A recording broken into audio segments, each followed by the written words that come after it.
en la vida de Ruth para poder también aprender a través de algunos aspectos que nos pueden permitir imitar su conducta, desarrollar nuestra fe y levantarnos de acuerdo a la voluntad de Dios, de acuerdo al propósito de Dios, porque la Escritura misma dice que las cosas que están escritas para nuestro provecho han sido escritas.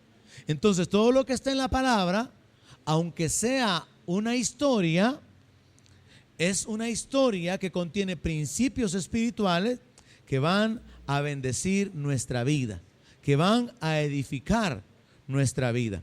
Así que vamos a ir al libro de Ruth y vamos a tomar de ahí algunos principios, algunas porciones. En la semana pasada yo me tomé el tiempo para poder compartirle sobre la vida de Esther y hablarle de que en realidad no es una historia sobre una mujer que fue elegida en lugar de otra para ser reina, sino que esa historia contiene algo mucho más profundo y realmente nos habla de la elección de un pueblo mejor que el que ya había sido seleccionado por causa de sus fallas, por causa de su falta de obediencia, de entendimiento de la autoridad del rey. Así que el rey simbolizaría a Dios, la reina Vasti representa o simboliza al pueblo de Israel y la reina Esther simboliza a todos los gentiles que hemos sido llamados y se nos ha dado la oportunidad de reinar por causa de que Israel no actuó como debería de haber actuado, no obedecieron al rey. Así que vamos a ir a la palabra de Dios en el libro de Ruth. ¿Ya lo encontraron? Es algo difícil de encontrar, ¿verdad? Pero le aseguro que no está cerca de Apocalipsis, está por otro lado. Entonces vamos a ir examinando de una manera similar a la reunión pasada algunos versos, algunas ideas que van a tener alguna aplicación para nuestra vida. Así que vamos a ir al libro de Ruth, capítulo 1, verso 4, y voy a comenzar estableciendo, hermano, que esta historia comienza con una condición terrible para la vida de dos mujeres, para Noemí y para Ruth. Vamos a comenzar desde el verso 1. Capítulo 1, verso 1. Aconteció en los días que gobernaban los jueces, que hubo hambre en la tierra, y un varón de Belén de Judá fue a morar en los campos de Moab, él y su mujer y dos hijos suyos. El nombre de aquel varón era Elimelech y el de su mujer Noemí. Y los nombres de sus hijos eran Mahalón y Kelión, efrateos de Belén de Judá. Llegaron pues a los campos de Moab y se quedaron ahí.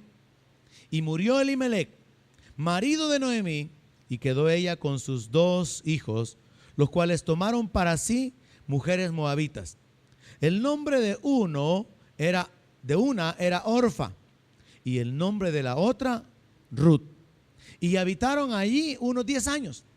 Y murieron también los dos, Mahalón y Kelión, quedando así la mujer desamparada de sus dos hijos y de su marido. Prácticamente la historia, hermano, comienza enfocándonos en la vida de Noemí. Pero posteriormente la historia se enfoca en la vida de Ruth.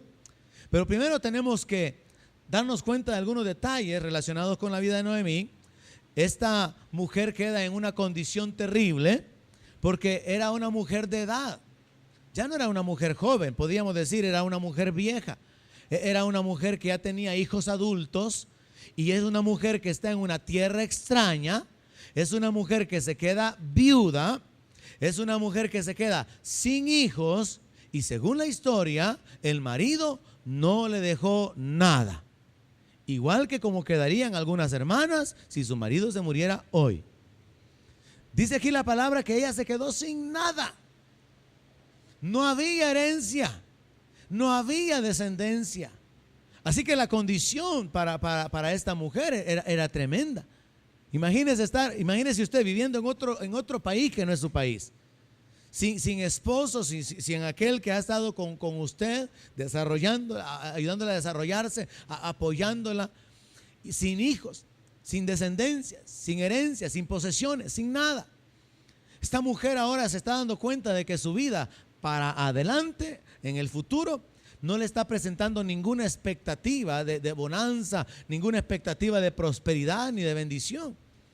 Así que podríamos considerar que realmente las condiciones para Noemí eran terribles, hasta el punto que la Biblia lo registra diciendo, quedando así la mujer, ¿cómo quedó la mujer? Desamparada de sus 2 hijos y de su marido. Una mujer sola, una mujer desamparada, una mujer sin familia, una mujer en una tierra extraña, una mujer sin dinero, sin negocio, sin nada. Y esa es la condición en la que comienza esta historia a ubicarnos lo que era la vida de Noemí. Pero a pesar de que la condición de vida de ella era terrible, podemos darnos cuenta a través de la palabra que ella por lo menos podía hacer algo. Podía regresarse a su pueblo, podía regresarse a su Dios, podía regresarse a su parentela, podía regresarse a su tierra. Y eso precisamente es lo que hace, según el verso 6. Dice, entonces se levantó con sus nueras y regresó de los campos de Moab, porque oyó en el campo de Moab que Jehová había visitado a su pueblo para darles pan. Salió pues del lugar donde había estado, y ella con sus 2 nueras, y comenzaron a caminar para volverse a la tierra de Judá.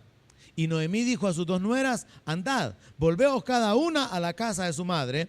Jehová haga con vosotras misericordia, como la habéis hecho con los muertos y conmigo. La palabra de Dios revela que Noemí toma la decisión más sabia. Y esto, hermano, también tiene una aplicación espiritual para nuestra vida. Cuando usted se encuentre alejado de Dios, lleno de problemas, de dificultades, desamparado, metido en líos por causa de sus decisiones, por causa de su estilo de vida, como sucedió con Noemí. Ellos se fueron de su tierra por la decisión de Elimelech. Ellos debieron haber permanecido en Belén, pero se fueron a Moab. Eso fue una mala decisión. Pero ella llega a experimentar los problemas, las dificultades, la soledad, y nos revela un principio que es aplicable para la vida de cualquier creyente. Cuando usted se encuentre solo, desamparado, aparentemente sin esperanza, aparentemente en una vida de derrota, de desgracia, de calamidad, hay una cosa que podemos vernos a congregarnos en medio del pueblo del Señor. Porque lo que le pasó a Noemí, hermano, es lo que le pasa a muchos creyentes cuando se alejan del Señor, cuando dejan de congregarse, se apartan de Dios, se apartan de la congregación, se apartan de la bendición de Dios, se apartan de la cobertura, y entonces el enemigo comienza a tomar control de su vida. Gente se va al mundo porque piensan de que ya van a disfrutar más la vida, pero poco a poco el enemigo comienza a destruir su familia, a destruir sus finanzas, y mucha gente que estuvo quizá caminando bien, que estuvieron caminando en cierta libertad económica en el Señor, al apartarse, su condición, al estar desprovistos de la protección de Dios, es una condición que está tirando hacia la pobreza, hacia la necesidad, hacia la enfermedad, hacia problemas que no se pueden solucionar. Entonces Noemí, con su actitud de regresar, nos revela un principio fundamental y básico para la vida de todo creyente. Cuando usted sienta que las cosas se están poniendo mal, examine su vida para ver si quizá lo que tiene que hacer es volverse a Dios, es volver a congregarse, es volver a hacer las cosas que antes hacía, es involucrarse en el reino, es meterse de nuevo en el lugar donde usted pertenece, regresar a su lugar de origen. La historia continúa con la vida de Ruth, y podríamos hablar acerca de ella, estableciendo que la situación de Ruth, en cierta forma, hermano, era más terrible que la de Noemí. Porque, aunque la Escritura no da mayores detalles en este punto, en el capítulo 1, sobre la vida de Ruth, podemos hacer algunos descubrimientos a través de la palabra. Pero comencemos pensando en esto. Era una mujer joven que se quedó viuda. Así que la mujer se queda también desamparada, y según la Biblia, su marido tampoco le dejó nada. O sea que esa es la costumbre ya, hermanos. Se muere el hombre y la Biblia no dice, y entonces Ruth heredó tanto dinero, le quedó tal posesión. No le quedó nada. Y la mujer tampoco tuvo hijos. Así que Ruth está en una condición más terrible y le voy a comprobar por